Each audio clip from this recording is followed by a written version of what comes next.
Hello friends and welcome to my channel जिसका नाम है लक्ष्य स्टूडियोज। तो इस वीडियो में हम देखेंगे कुछ बेसिक टूल्स, सिलेक्शन टूल और डायरेक्ट सिलेक्शन टूल, उसी के साथ group selection tool. So let's begin.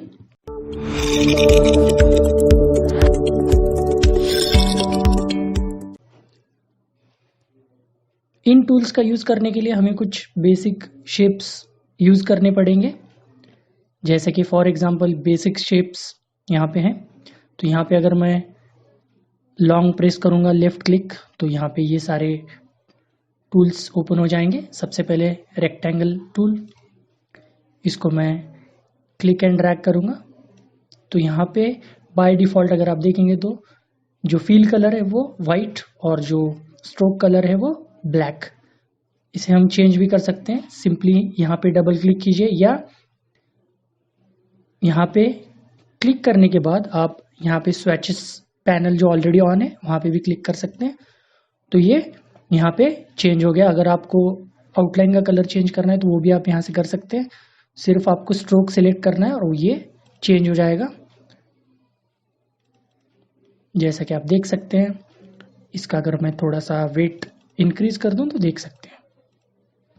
तो ये हमने क्रिएट कर दिया एक बेसिक शेप, जिसका हमने फील कलर और स्ट्रोक कलर या आउटलाइन कलर चेंज कर दिया। तो सबसे पहले हम देखेंगे सिलेक्शन टूल का यूज़ क्या है, जिसकी शॉर्टकट की है वी। तो सिलेक्शन टूल का सिंपली यूज़ है किसी भी ऑब्जेक्ट को मूव करने के लिए, जैसा कि ये कुछ इस तरह से मूव करने के लिए, और इसको रीशेप करने के लिए या ट्रांसफॉर्म करने के लिए। तो यहाँ पे हम किसी भी पॉइंट पे क्लिक करके इसको रीशेप कर सकते हैं या रीसाइज कर सकते हैं, ट्रांसफॉर्म कर सकते हैं। उसी के साथ अगर हम इस पॉइंट्स के जो यहाँ पे पॉइंट्स हमें दिख रहे हैं जो कि स्क्वायर पॉइंट्स हैं, ये सर्कुलर पॉइंट्स नहीं, ये जो स्क्वायर पॉइंट्स हैं इन्हें बोला जाता है एंकर पॉइंट्स या ट्रांसफॉर्मिंग पॉइंट्स भी इन्हें बोला जाता है। तो इनको हमें क्या करना है, इनके ऊपर क्लिक करके हम यहाँ पे ट्रांसफॉर्म या रीसाइज इनको कर सकते हैं। थोड़ा सा अगर इसके ऊपर जाएंगे तो अपना कर्सर जो है बेंड होगा थोड़ा सा, तो इसका यूज़ करके हम इसको रोटेट भी कर सकते हैं। और अगर आप ध्यान से देखें तो यहाँ पे हमें एंगल भी दिख रहा है कि किस एंगल में ये रोटेट हो रहा है। लेकिन अगर हमें ये एक्यूरेटली अगर एंगुलर डिस्प्लेसमेंट करना है या पर्टिकुलर एंगल में अगर हमको ये ट्रांसफॉर्म करना है तो हमें जाना पड़ेगा ट्रांसफॉर्म, और यहाँ पे ये एंगल यहाँ पे दिख रहा है, यहाँ पे भी हम वैल्यू पुट कर सकते हैं। जैसे फॉर एग्जांपल मैंने 40 पाया और एंटर प्रेस किया तो ये कुछ इस तरह से हो जाएगा। तो ये अपना बेस पॉइंट रहेगा और इसके अराउंड ये 45 डिग्रीज में रोटेट हो गया। तो इसको मैं अंडू कर देता हूँ, कंट्रोल Z, या मैक यूजर्स के लिए कमांड Z। वापस एक बार, तो ये मीन पोजीशन पे आ गया। तो हाँ, यहाँ से हम रोटेट भी कर सकते हैं यूजिंग सिलेक्शन टूल, और इसको रीसाइज भी कर सकते हैं या ट्रांसफॉर्म कर सकते हैं। और अगर आपने शिफ्ट प्रेस करके किया तो ये प्रोपोर्शनली होगा, जैसा कि आप देख सकते हैं। ये देखिए, ये प्रोपोर्शनली नहीं हो रहा है, हाइट और विड्थ प्रोपोर्शन में नहीं है। शिफ्ट की प्रेस करके प्रेस एंड होल्ड करनी है और क्लिक ड्रैग किया तो ये प्रोपोर्शन में इंक्रीज या डिक्रीज होगा। शिफ्ट की रिलीज करने के बाद कुछ इस तरह से होगा। तो अगर आपको प्रोपोर्शन में चाहिए तो शिफ्ट की यूज कर सकते हैं, नहीं चाहिए तो विदाउट प्रेसिंग शिफ्ट की आप इसको रिसाइज कर सकते हैं। तो ये हो गया selection tool, direct selection tool. ये सिलेक्शन टूल है, इसे हम कितने भी ऑब्जेक्ट्स सिलेक्ट कर सकते हैं। जैसे कि फॉर एग्जांपल मैंने यहाँ पे और कुछ सिलेक्ट कर लेता हूँ। तो इन सब को अगर एक साथ सिलेक्ट करना हो तो सिंपली आपको एक रेक्टेंगल ड्रॉ करना पड़ेगा, तो ये एक साथ सिलेक्ट हो जाएंगे। या आप क्लिक करने के बाद शिफ्ट की प्रेस एंड होल्ड करके मल्टीपल ऑब्जेक्ट सिलेक्ट कर सकते हैं। जो आपको इजी लगे वो वे आप चूज कर सकते हैं, कुछ इस तरह से। और वापस इसको क्लिक करके मैं डिलीट कर देता हूँ, इसको मैं डिलीट कर देता हूँ। इसको थोड़ा सा मैं इंक्रीज करके यहाँ पे रख देता हूँ। तो आप सोच रहे होंगे कि ये जो सर्कुलर पॉइंट्स है, एलिप्टिकल पॉइंट्स है, इनका क्या काम है। तो इनको जो अपने कॉर्नर्स हैं उनको राउंड करने के लिए हम इनका यूज कर सकते हैं। तो ये जो पॉइंट्स हैं ये सिर्फ न्यूअर वर्जन ऑफ इलस्ट्रेटर में आएंगे। न्यूअर वर्जन से मेरा मतलब क्या है, मेरे ख्याल से 2018 इलस्ट्रेटर 2018 की लेटेस्ट वर्जन के आगे ये ऑप्शन आपको दिखेंगे। ओल्डर वर्जन्स में जैसे कि CS6, CC, इन वर्जन्स में ये पॉइंट्स नहीं है। तो ये सिर्फ न्यूअर लेटेस्ट वर्जन्स में ही दिखेगा आपको ये जो पॉइंट्स है ये। तो यहाँ पे आपको सिंपली क्लिक करना है and you have to drag it. तो जैसा कि आप देख सकते हैं ड्रैग करने के बाद यहाँ पे ये कॉर्नर्स राउंड हो गए, लेकिन इनकी रेडियस अगर आपको चेक करनी है तो यहाँ पे आप इस पैनल में देख सकते हैं, ऑप्शन पैनल्स में यहाँ पे आपको रेडियस नहीं दिख रही है, वो भी हम देख सकते हैं। लेकिन अभी के लिए सिर्फ हम इनको, ये देखिए ये कम हो गया, ये ज़्यादा हो गया, राउंडनेस ऐसे ये 0 हो गया। यहाँ पे आप देख सकते हैं कि ये यहाँ पे रेडियस दिखा रहा है, लेकिन मुझे पर्टिकुलर अगर वैल्यू चाहिए यहाँ पे वो भी हम देख सकते हैं, वो आगे है। तो इसको मैं वापस 0 कर देता हूँ। यहाँ पे देखिए रेडियस 0, R=0 mm आ गया। तो ये 0 कर दिया मैंने। लेकिन अगर मुझे हर एक कॉर्नर को सेपरेट रेडियस चाहिए तो वो कैसे करेंगे? तो बहुत ही आसान है। यहाँ पे सिर्फ आपको इस पॉइंट पे पहले क्लिक करना है। तो ये क्लिक करने के बाद यहाँ पे आप देख सकते हैं कि ये थोड़ा सा ब्लूइश यहाँ पे कलर आ गया, आउटलाइन आ गई। तो ये वाला पॉइंट सिलेक्ट हो गया। तो इसको अगर मैं ड्रैग करूंगा तो देखिए ये एक ही पॉइंट राउंड हो गया, यहाँ पे एक ही कॉर्नर यहाँ पे राउंड हो गया, बाकी सारे जो कॉर्नर है उनको कोई चेंज नहीं हुआ। तो इसको वापस में ये, तो सिंपली आपको वो पॉइंट सिलेक्ट करना है। ये देखिए ये डार्क हो गया थोड़ा सा। तो ये अगर आपको एक से ज़्यादा करना है, जैसे कि मुझे सपोज ये और इसका अपोजिट जो है उसको करना है, तो सबसे पहले क्लिक और शिफ्ट की प्रेस करना है वापस, और देखिए दोनों हो गए। तो ये दोनों एक साथ हो जाएंगे कुछ इस तरह से। बहुत ही आसान है, कुछ इस तरह से फिर हम कर सकते हैं। या अगर आपको चारों एक साथ चाहिए तो विदाउट किसी पॉइंट पे क्लिक किए आप इसको इंक्रीज या डिक्रीज कर सकते हैं। तो उसके बाद हम चलते हैं डायरेक्ट सिलेक्शन टूल में। डायरेक्ट सिलेक्शन टूल इसमें क्या होगा, यहाँ पे अगर आप क्लिक करेंगे तो देखिए यहाँ पे ये कॉर्नर की ये रेडियस भी बता रहा है। तो यहाँ से भी आप कर सकते हैं। जैसे कि सपोज मुझे 10 mm चाहिए, तो यहाँ पे मैं डायरेक्टली वैल्यू इंसर्ट करके एंटर की प्रेस करके तो यहाँ पे मैं चेंज कर सकता हूँ। तो यहाँ पे एक्यूरेट वैल्यू हमें मिलेगी।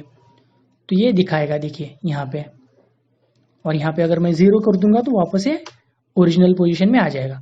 तो अगर हमने विदाउट किसी पॉइंट को सिलेक्ट किया, ये देखिए वापस मैं यहाँ पे लेता हूँ ये,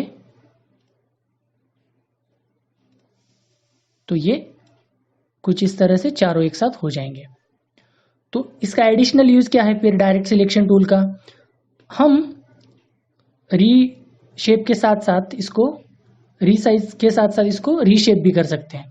तो आपको ये जो एंकर पॉइंट्स हैं ये देखिए यहाँ पे अभी 4 हमें दिख रहे हैं, तो यहाँ पे हम इनको रीशेप कर सकते हैं कुछ इस तरह से। ये देखिए ये हो गया रीशेप। तो याद रखिए सिलेक्शन टूल से हम क्या कर सकते हैं, इसको रीसाइज कर सकते हैं, इसको रीशेप नहीं कर सकते। ये रीशेप हो रहा है तो रीसाइज कर सकते हैं सिलेक्शन टूल का यूज करके, और डायरेक्ट सिलेक्शन टूल का यूज करके हम इसको रीशेप कर सकते हैं कुछ इस तरह से। अगर मैंने यहाँ पे ले लिया सपोज इलिप्स टूल, ये देखिए कुछ अलग है, इसको मैं कलर चेंज कर देता हूँ। तो ये देखिए डायरेक्ट सिलेक्शन टूल से मैं इसको ऐसे यहाँ पे क्लिक करने के बाद कुछ इस तरह से इसको रीशेप कर सकता हूँ।